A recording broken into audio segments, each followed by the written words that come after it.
Hello everyone, how are you doing? This is MD Tech here with another quick tutorial. In today's tutorial, I'm going to show you guys how to go about setting up and installing your HP Envy 6055E version on your Windows computer.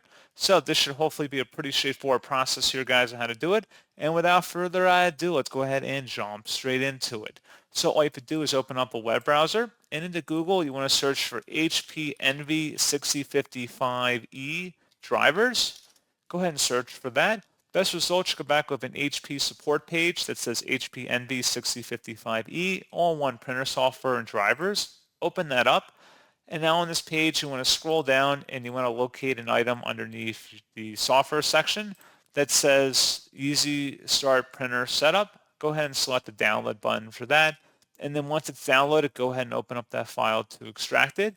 Should be a signed publisher as well. It should say HP Inc. right here. Go ahead and select yes. And then just walk through the wizard. It's a pretty automated process on how to set it up. And that's all you have to do. So pretty straightforward process on that, guys. And as always, thank you for watching. I do hope that I was able to help you out. And I do look forward to catching you all in the next tutorial. Goodbye.